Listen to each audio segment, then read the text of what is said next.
पे है slope, clutch दबा लीजिए पूरे नीचे से, ब्रेक पे रखिए पैर, ठीक है। अब जैसे यहाँ पे स्लोप है और कार हमारी रुकी है, ठीक। अब हमें कार को आगे बढ़ाना है, तो जब हम ब्रेक से पैर हटाएंगे तो कार हमें जाएगी पीछे, है ना। देखिए पीछे जा रही है। अब ब्रेक लगाए रखिए, हाँ ब्रेक पे पैर रखिए। अब यहाँ पे हमें कार आगे बढ़ाने के लिए सबसे पहले लगाना है फर्स्ट गियर। फर्स्ट गियर लगाइए, लेफ्ट आगे, फर्स्ट गियर हो गया, ठीक। तो अभी आपको ब्रेक से पैर नहीं हटाना है, ठीक। ये हमेशा आपको ध्यान में रखना है कि जहाँ पे स्लोप रहेगी, अगर कार आपकी रुकी है और हमें वहाँ से कार बढ़ाना है, तो हम सबसे पहले ब्रेक से पैर नहीं हटाएंगे। पहले क्लच को आपको बनाना है हाफ, है ना। हाफ है वो पॉइंट जहाँ से कार हल्की सी वाइब्रेशन करती है, ठीक। तो आप ब्रेक को दबाए रखिए, क्लच को हाफ लेके आइए वाइब्रेशन पॉइंट पे, और ऊपर, और वाइब्रेट करेगी कार, वाइब्रेट कर रही है। अब ब्रेक से पैर आप हटा दीजिए। ये कार कहीं जा रही है आगे पीछे? हाँ, आगे जा रही है नहीं। थोड़ा सा क्लच नीचे लीजिए, आगे ना जाए कार, बस। ना आगे जाएगी ना पीछे जाएगी, ये समझ में आया? यही सबसे मेन पॉइंट है। देखिए ना, आपका पैर ब्रेक पे है और ये क्लच आपका हाफ है। ब्रेक से पूरा पैर हटा दीजिए, ठीक। अब वो वाला पैर एक्सीलेटर पे लेके जाइए। इतने क्लच पे अगर आप एक्सीलेटर पे दबाएंगे तो भी कहीं कार आपकी जाएगी नहीं, है ना। तो जिस हिसाब से सामने ऊंचाई होगा उस हिसाब से आपको क्लच ऊपर लेके आना है और एक्सीलेटर का यूज करना है, ठीक। अब जैसे हल्की सी कार हमें बढ़ानी है और फिर रोकनी है, तो जितना क्लच आप उठाएंगे उतना ही क्लच आपको नीचे दबाना है। ले आइए पैर ऊपर, ये बढ़ रही है, अब फिर रोकना है तो उतना ही नीचे ले जाइए, क्योंकि अगर हम इससे और नीचे दबा देंगे तो कार जाने लगेगी। अच्छा, ठीक। अगर नीचे दबेगा तो पीछे जाएगी और ऊपर लाएंगे तो आगे जाएगी। तो उसको बीच में रखना, जैसे आगे भी जाम है पीछे भी जाम है और हमको कार बढ़ानी है, तो हमें जितना ज़रूरत होगा उतना क्लच उठाना है और उतना ही दबाना है। पूरा नीचे दबाएंगे तो चली जाएगी पीछे, ठीक है। हाफ से अगर थोड़ा सा भी नीचे जाएगा कार जाएगी पीछे। ये समझ में आ गया ना पॉइंट? क्लच पे रोकना, ठीक। अब दूसरा पॉइंट समझिए, क्लच दबा लीजिए नीचे से जी फुल।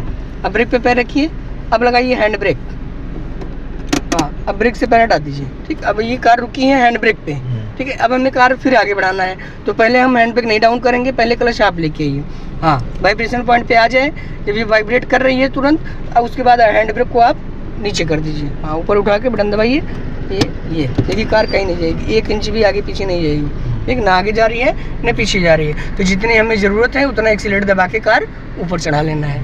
देखिए 1 इंच भी नीचे जाएगी तो कार पीछे जाएगी आपकी, ठीक। ये भी समझ में आ गया, ठीक। अब तीसरा पॉइंट समझिए। अब क्या है, जैसे हमें हैंड ब्रेक भी नहीं लगाना है, केवल ब्रेक से कार बढ़ानी है, तो क्लच को आप वाइब्रेशन पॉइंट पे ले आइए, अब ब्रेक दबाइए हल्का, फिर ब्रेक छोड़िए, हाँ। ब्रेक छोड़ने पे कार आगे जानी चाहिए आपकी, हाफ क्लच नहीं, बस। अब ब्रेक लगाइए इतने ही पे, ठीक। अब फिर वाला पैर छोड़िए, ब्रेक, ये फिर जा रही है आगे, फिर ब्रेक लगा लीजिए। ये भी आप कर सकते हैं, ठीक।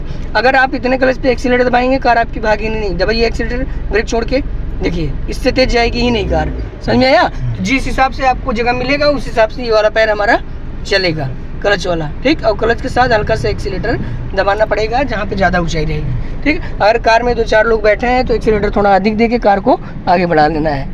ये समझ में आ गया ना? इसमें कोई दिक्कत नहीं। चलिए बैक वाला समझिए। अब बैक में ऊपर कार चढ़ाना है तब कैसे चढ़ाएंगे, बढ़िए। क्लच दबाइए पूरा नीचे से जी, कार यहाँ पे आपको रोकना है। अब यहाँ पे ब्रेक पे पैर रखिए, ठीक। अब जैसे यहाँ पे ढलान है ना, जैसे कहीं भी कार आपको ढलान पे पार्क करना है बिना हैंड ब्रेक के, तो आपको स्टीयरिंग को लेफ्ट साइड काट देना है, ठीक। और कार को हमेशा गियर में खड़ी करनी है जब भी आप कार कहीं भी पार्क कर रहे हैं, ठीक है। अगर ढलान पे पार्क करेंगे तो लेफ्ट साइड, और ऊंचाई पे पार्क कर रहे हैं तो राइट साइड, ठीक है। और बिना हैंड ब्रेक के कार आप लगा सकते हैं, सिर्फ ये आपको ध्यान में रखना, गाड़ी हमेशा गियर में खड़ी करनी है, ठीक है। अब हमें यहाँ से कार बैक में लेके जाना है पीछे, तो जब हम ब्रेक छोड़ेंगे तो कार जाएगी हमारे आगे।